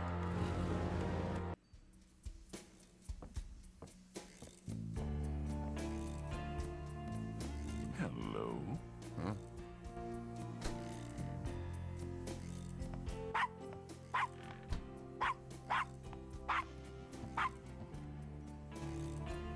Bonjour, Monsieur Walker. Bienvenue, Madame Casanova. Comment ça va? How you be feeling today? Well, I'll tell you, Mr. Walker. I'm certain someone's buried a sleep knot bag somewhere near my steps. I haven't slept a wink, not in weeks. Now, don't that beat all? I'll need some easy night candles then, huh? Do you think that would help? I do hope you're right. I said 3 rosaries this morning for Our Lady's intervention. Rosary good, sure enough, but you buying them candles too, boy, you gonna whip any no-sleep gree-gree, I tell you for sure. Very well, Mr. Walker. Put them on my account and send them around to my house. Oh, and there's another thing. I didn't catch her at it, but I know. Mrs. Lefebvre put stomachache powder in my tea at the last meeting of the Creole Grand Dame. I've been in misery. Now, you put 9 pinheads up in the little box. Add a pinch of graveyard dust. Put it up under her front post step. That'll turn the trick back on Miss Lefebvre, and she be the one with the bellyache. I got the pins of dust right here if you want them. If the Blessed Virgin will grant me her protection, I'll be safe from these practitioners of evil. Oui, madame. Though, don't hurt to be proactive neither now, does it? Naturellement, monsieur. Merci beaucoup. Mais non, madame. It's nothing. Au revoir. Au revoir, Monsieur Walker. Au revoir, Monsieur Walker. Yeah, MVG asks if it's a French or German accent. It is not a good accent. I'll be honest with you. Okie doke. Dried herbs hang from the ceiling. Those are gree-gree. They full of magic. No guarantee, though, you know? No, thanks. I don't even want to think about what might be in them. The mask appears to be made from a real crocodile head. To get the mask, Gabriel would have to buy it. Oh yeah, like Gabriel's actually is one thing you like click on. Knight. Gabriel Knight. In case someone wants to know. Yeah, you can talk yourself. Don't get personal. You can use yourself. You've already got me, you lucky devil.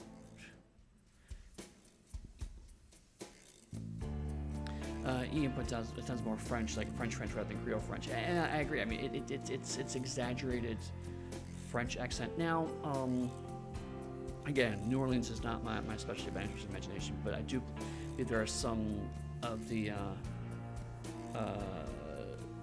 Creole who more embrace the actual explicit French side. But Creole French does have a distinct accent. New Orleans French still has a distinct accent. So I feel like it was just a bit part. I mean, frankly, it's a relative walk-on character, so someone's given us here. It's like, sure, I'll just do the French accent. That's close enough. Whereas Willie's accent seems a little more authentic to my ear. It's a mannequin wearing a crocodile mask. There's no room for him in the bookstore. Balderdash, you'd be amazing in a bookstore. It must be the crocodile thing, but even I'm not interested in undressing that mannequin.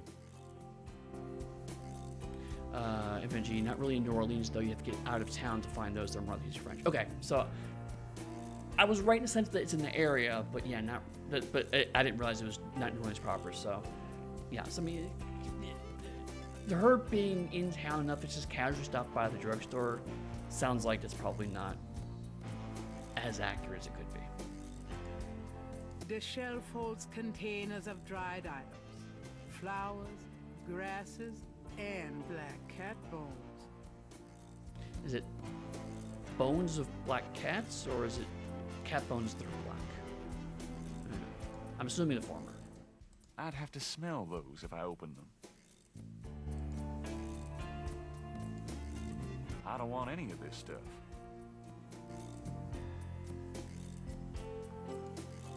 The Dixieland drugstore has a rather terrifying way of dealing with shoplifters. I just didn't know if you can. I was hoping you would read it, but I don't know if you can read it. But you could just make out. Steal from me, and the police won't be the only thing on your trail. That's what the sign actually says.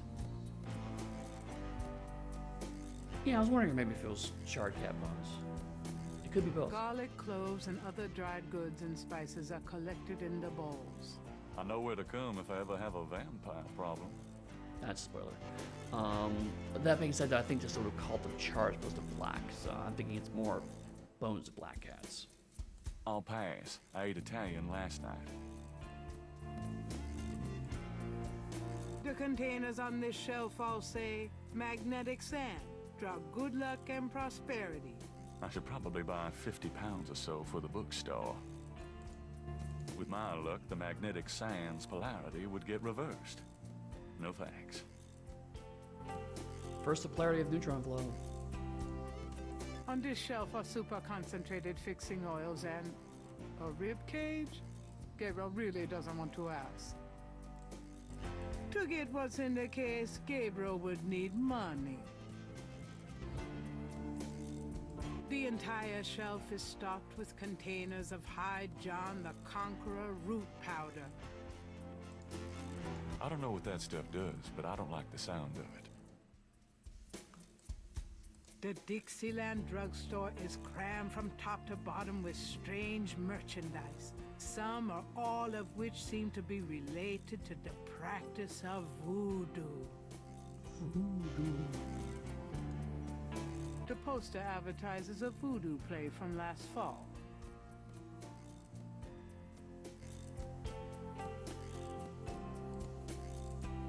The sign says, Special St. John's Eve Lagnia.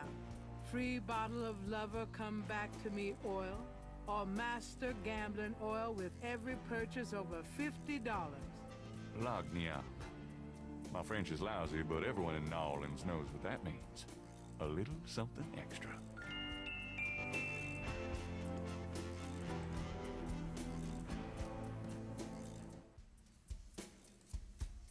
It's nearly as old as the one at St. George's.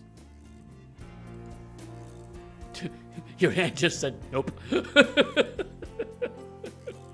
Agnape is not a French word. No, I was. Agnape is specifically a Creole word. It's not French. It is. I would say a bastardization, but it had an original French origin that got twisted and distorted and changed, and it became its own distinct Creole word. Creole is actually really fascinating from a linguistics perspective. I wish I knew more about it. But little bits I do know is that it's not French, it's not English. It's kind of like certain in like Texas and other southern states. It's also basically what's called Spanglish, which is Spanish and English, and they have similar kind of almost Proto-Creole sense of from how Spanish and English words can kind of mush together and create new, unique words. Willie looks ready to defend that cash register with his life. Hi there. Is this your store? This the Dixieland drugstore. And I own it. Me. Name's Walker. Willie Walker. Can you tell me what you know about voodoo? This is a novelty shop, monsieur. Do you think I'm stupid?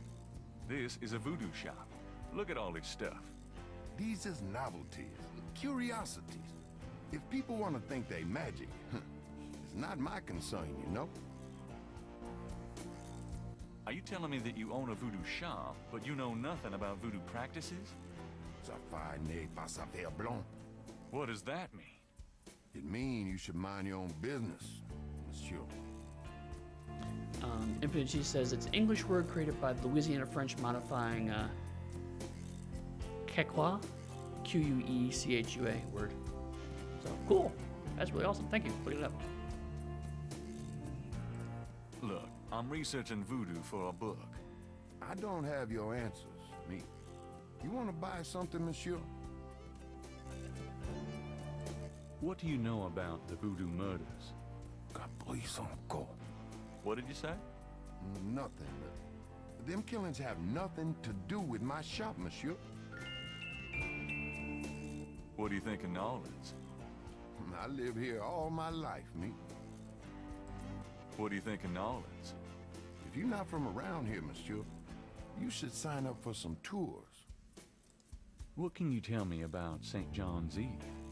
It's the biggest night of the year in voodoo. What goes on exactly? I couldn't say. I know nothing about voodoo, but I do know what the biggest holiday of voodoo is. Suspicious. Do you know anything about animal masks? The only one left is Willie Jr. over there, the old crocodile. He's sort of a mascot now, him. As Infinity clarifies, Spanish Creoles brought the word from Peru, and then the French Frenchified it when it still called Louisiana. Okay, that makes sense. Do you know anything about snakes? What kind of snakes? The kind they use in voodoo? Pythons, boas, so I've heard. Really? Do you have one? Are you crazy? What would I want with a python? What did you mean when you said Caprice encore? I didn't say that. You did. I heard you say it. You heard wrong, monsieur. I said no such thing. What do you know about Marie Laveau? Marie? She's somebody from the old days. One of them old folk tales. The tourists eat it up, no? What else do you know about Marie Laveau? I don't know much, monsieur. Someone at the Voodoo Museum can tell you all about her. What else do you know about Marie Laveau? I don't know. That customer of yours, the little old lady. Customer? The woman I saw in here, Madame Casino, you called her. I don't talk about my customers to men who come in off the street. About Willie Jr. Would you be willing to let him go? Maybe. For $100. 100? You gotta be kidding. Me and Willie Jr. are very close now. I couldn't part with him for less. Would you take 50 for Willie Jr.? Don't insult me, monsieur. The price is $120. What? You said you'd sell it for 100 before. You misheard, monsieur. The price was always $120. Guy's straight up gaslighting me. I love it. Would you take 50 for Willie Jr.? Don't get So, voodoo? No, man. This a curio shop. The things you see here from local folklore. None of it real, I tell you for sure. what about all these magic oils and powders you're selling? Aren't they a part of voodoo? Read the label, man. We make no claims. Sold as curio only. It mean what it say, no? These are novelties, not voodoo.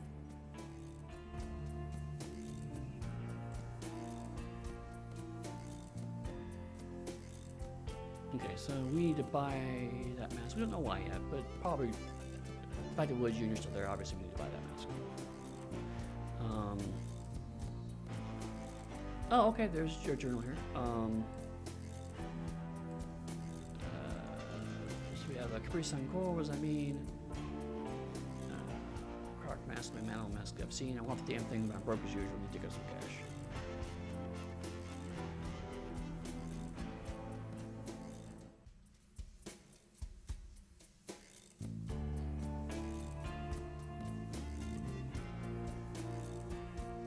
The article La French Spanish merged with the Spanish La Yapa to use extra free item and the word yape, which means to add. So only very technically French, which is the best kind of correct.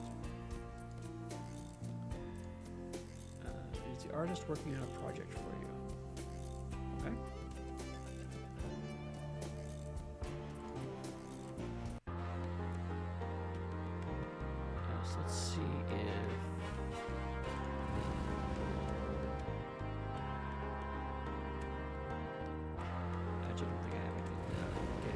if I have any research things about that. Hello, beautiful. It's me. The excitement of seeing you is killing me.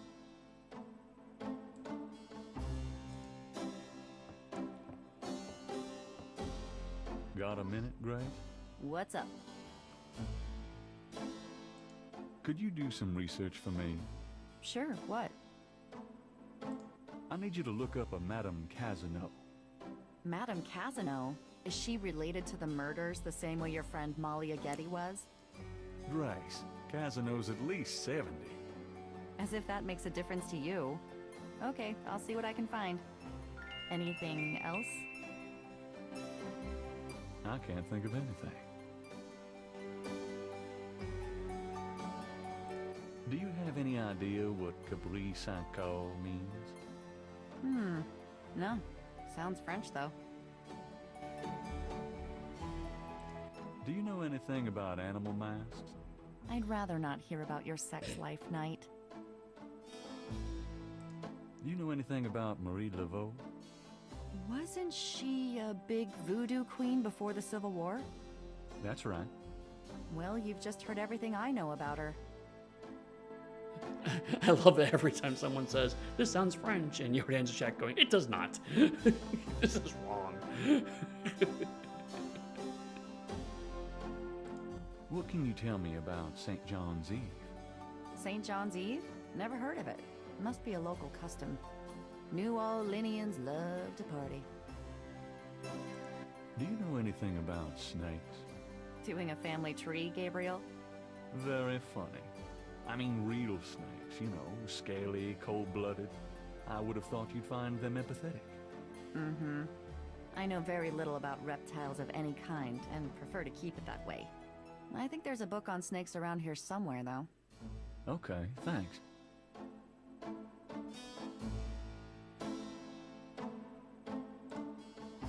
Okay, so, there may be a book about snakes around here.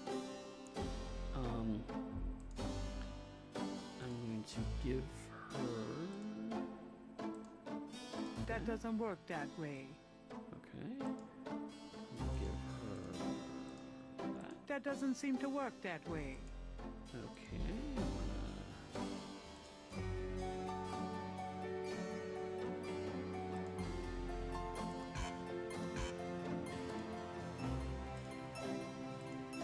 Why is that yellow?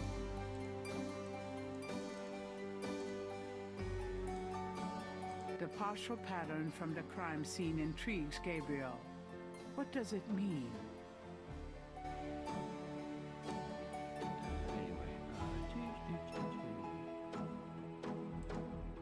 The books on the table have been chosen for their special World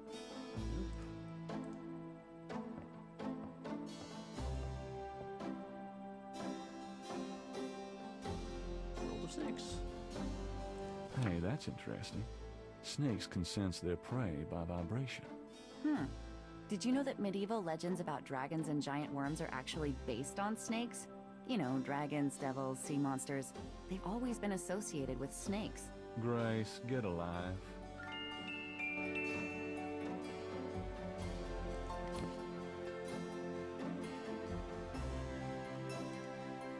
Gabriel leafs through a German-English dictionary. Himmel means heaven. Huh. Gabriel leafs. Besessen means possessed. That's handy to know. Gabriel. Besessen. Drei Drachen kriegen in meinen Schlaf. Die Seele wollen sie lebendig zum Fraß. Feurigen Atems, gespaltener Zunge, genießen sie jedes Mal. That's nice. Kinda creepy, though. Who's the author? Heinz Ritter. I'm not sure what it says, but I get the feeling this guy was one sick puppy. German is a beautiful language.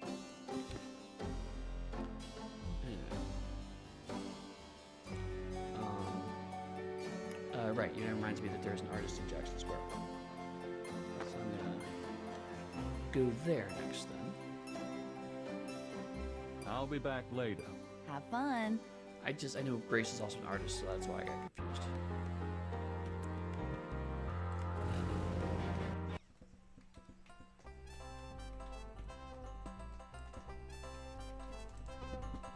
new assistant to the drummer here.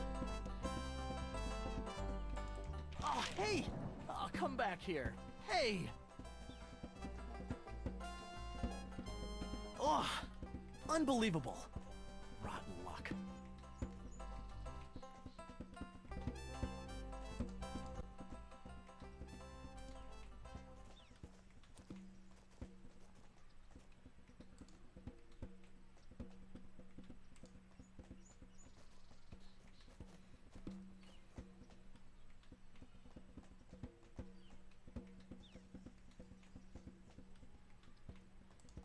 Those drawing tools are amazing. Yeah, they're great for laying lines, angles, circles, you know, anything geometric.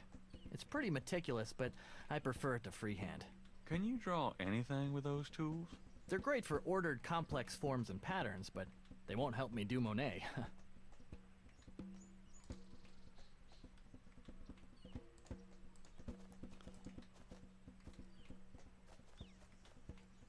Say, do you think there's anything you can do with this pattern? I'm a student. I don't take commissions. Oh, sorry.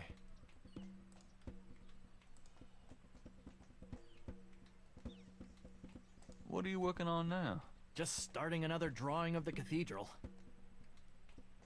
How's it going? Life sucks. I just lost 2 days worth of work.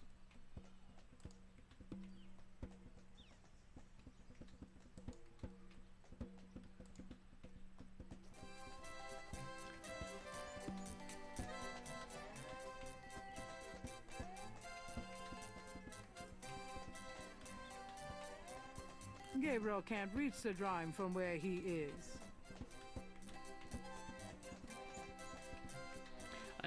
Infinite G is like, if someone were to tell you to go to talk to an artist in Jackson Square in real life, you'd be there for a week. Yeah, I mean, he points out, I mean, I could be in and out in 5 minutes. I should want to talk to a specific artist, in which case, yeah, good luck. There's a drawing caught up against a statue.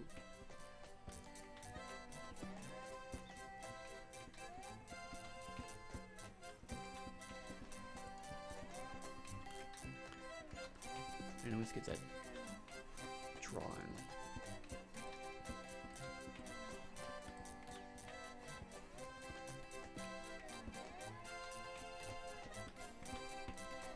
Can you fit through the bars around the statue? Got any money?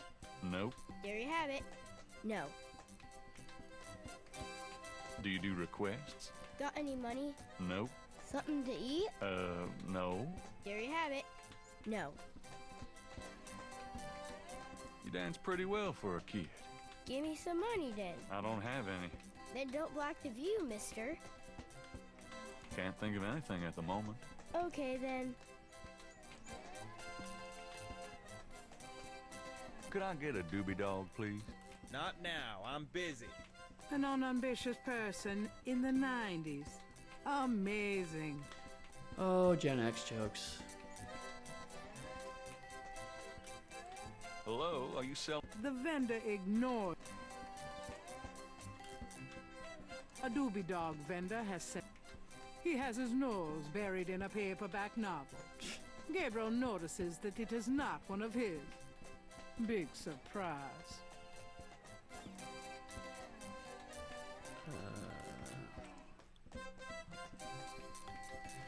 This is a chain. Yeah, this is an, you just said the same thing I was about to say. So this is an item chain type thing. So you have to do something for the vendor, to get a dog, to give it to the kid who's tap dancing, to get him to go to the bars, to get the thing. I'm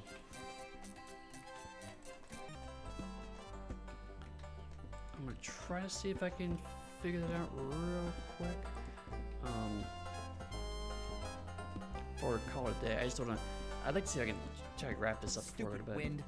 Now I have to start all over. Oh right. Coupon. Thank you.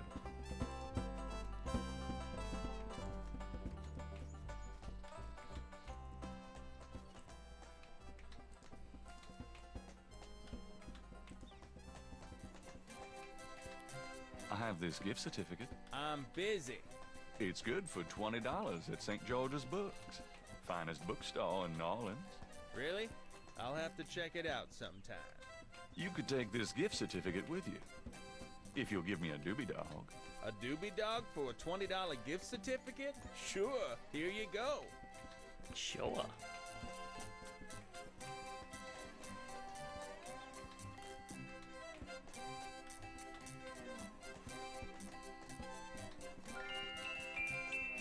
And we give the doobie dog to the kid. You wouldn't like a doobie dog by any chance. Would I?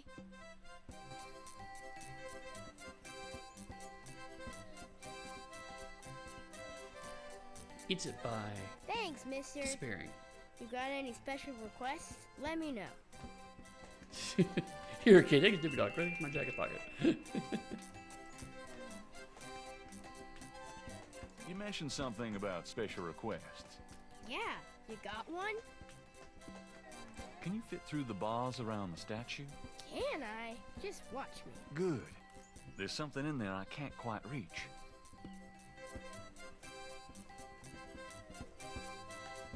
Can you reach that piece of paper? Sure thing.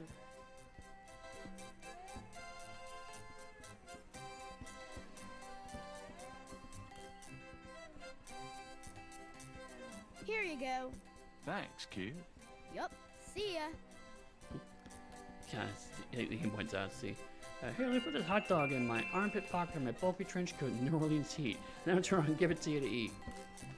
That seems sanitary.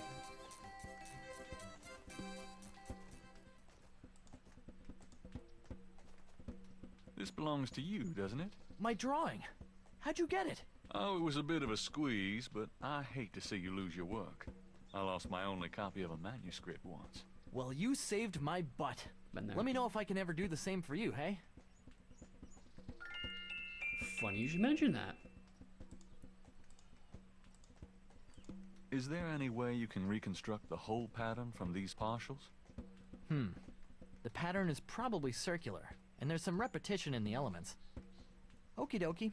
Well, I think there's an area missing.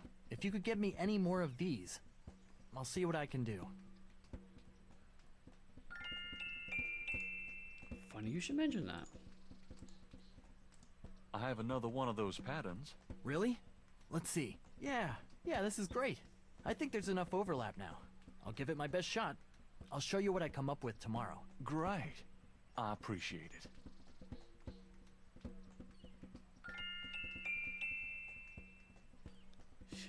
Yeah, I'm just gonna, let people get murdered. It'll be fun. Okay. Now I need to get thrown out by Malia. So what I'll do is we'll go to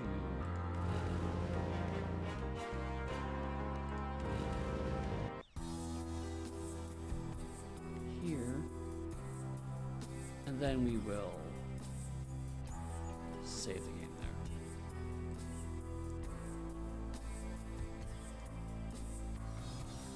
there. And call that done for today.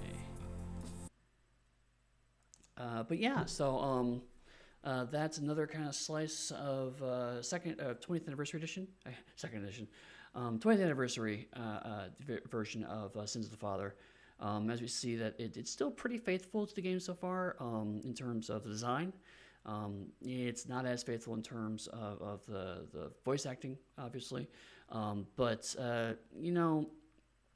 given there's just absolutely stellar cast, you do what you can. And I definitely give them props for trying their best with what they had on hand. And so far, I've been really nice getting back into this. So, as always, thank you guys for hanging out, and I will see you next week.